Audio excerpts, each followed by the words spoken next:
Baiklah, di sini saya akan menjelaskan materi mengenai hama dan penyakit pada tanaman.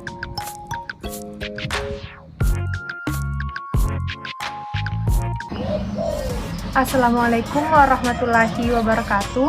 Perkenalkan, nama saya Nurul Fitria, semester 4 Program Studi Agribisnis, Fakultas Sains dan Teknologi Universitas Muhammadiyah Sudiang Jakarta. Di sini saya akan menjelaskan materi mengenai hama dan penyakit tanaman. Hama dan penyakit tanaman adalah dua dari sekian banyak faktor yang berpengaruh terhadap pertumbuhan tanaman sehingga tidak bisa berkembang secara maksimal. Secara umum, penyebab tanaman tidak bisa berkembang dengan baik adalah karena terjangkit penyakit dan terserang hama pengganggu. Ada banyak jenis hama dan penyakit tumbuhan yang telah lama menjadi musuh para petani. Hama dan penyakit pada tanaman ini berpotensi mengakibatkan petani mengalami kerugian besar karena gagal panen. Jenis hama dan penyakit tumbuhan harus diamati secara cermat agar bisa diatasi dengan cara yang tepat. Meski kedua hal ini bisa terjadi pada kegiatan bercocok tanam atau budidaya beragam jenis tanaman, namun kita harus tetap mampu mengendalikannya supaya mendapatkan hasil panen terbaik. Hama tanaman. Hama adalah organisme yang keberadaannya dianggap merugikan dan tidak diinginkan pada kegiatan sehari-hari manusia. Hama umumnya merujuk pada organisme yang mengganggu kegiatan bercocok tanam. Namun, selain itu, beberapa jenis hewan juga bisa dikategorikan sebagai hama apabila menimbulkan kerusakan pada ekosistem alami atau menjadi perantara penyebaran penyakit bagi manusia. Contohnya adalah tikus, nyamuk, dan lalat yang menjadi penyebar wabah. Pada sektor pertanian dan perkebunan, hama adalah organisme pengganggu tanaman yang menimbulkan kerusakan fisik. Oleh sebab itu, hama tumbuhan bisa ditujukan untuk semua hewan yang menyebabkan kerugian pada kegiatan pertanian dan perkebunan. Penyakit tanaman. Penyakit tanaman adalah gangguan pada tumbuhan yang disebabkan oleh patogen maupun non-patogen sehingga menyebabkan proses pertumbuhan tanaman secara keseluruhan atau pada bagian tertentu tidak dapat berjalan sesuai fungsi normalnya atau dengan kata lain menghambat proses pertumbuhan tanaman.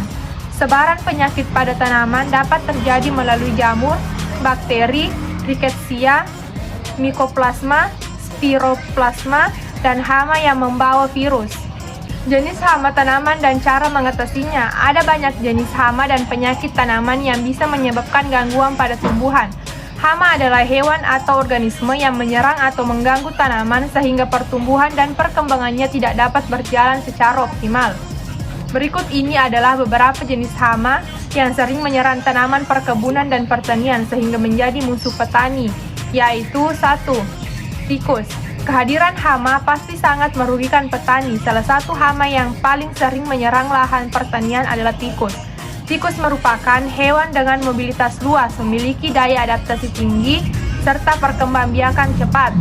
Biasanya, tikus menyerang tanaman padi, jagung, kacang, dan sebagainya. Serangan tikus umumnya terjadi di malam hari, di mana target utama hama tikus adalah biji dan batang tanaman padi dan jagung.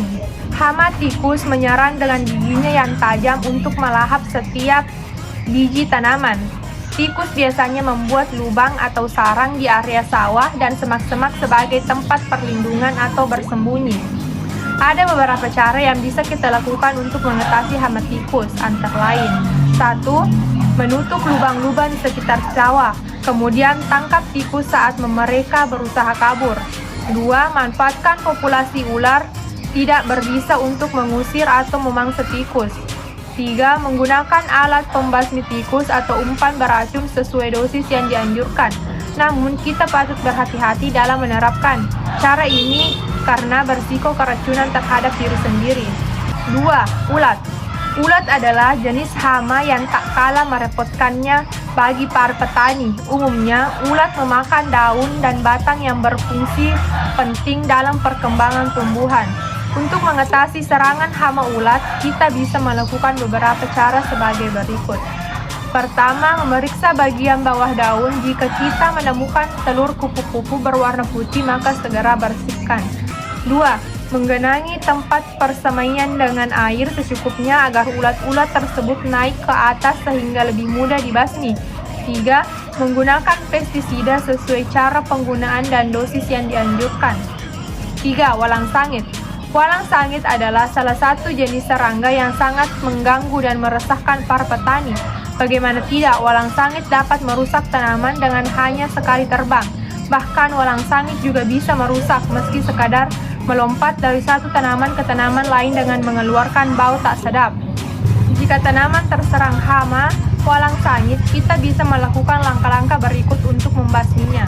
Pertama, menerapkan sistem tanam serentak. 2. Menjaga kebersihan sawah atau lahan dari rumput-rumput liar yang menjadi habitat walang sangit.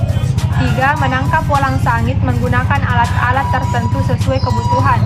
4. Memanfaatkan predator alami, salah satunya adalah laba-laba. 5. Menanam beberapa jenis jamur yang bersifat racun bagi walang sangit. 6. Menggunakan insektisida sesuai cara penggunaan dan dosis yang dianjurkan. 4. Wereng. Hama wereng biasanya menyerang daun dan batang tanaman sehingga tak lama kemudian tumbuhan tersebut akan mati. Selain itu, hama wereng merupakan salah satu jenis hama yang menyebarkan virus penyebab penyakit tungro pada tanaman. Terdapat beberapa cara yang bisa dilakukan untuk mengatasi hama wereng tersebut, antara lain: pertama, mengatur pola tanam dengan melakukan sistem penanaman bersama atau bergilir untuk memutus siklus hidup hama wereng. 2. Manfaatkan kehadiran hewan predator seperti kumbang unta, kumbang tomcat, dan laba-laba serigala. 3. Menggunakan insektisida dengan cara penggunaan dan dosis yang dianjurkan agar tidak merusak lingkungan dan menyebabkan polusi tanah. Selain beberapa jenis hama tanaman yang telah disebutkan, masih banyak jenis hewan yang masuk dalam kategori hama seperti babi hutan, burung pipit, lalat buah, lalat buncis, dan belalang. Sekian dari saya, billahi fisabilillah, fastabiqul khairat, wassalamualaikum warahmatullahi wabarakatuh.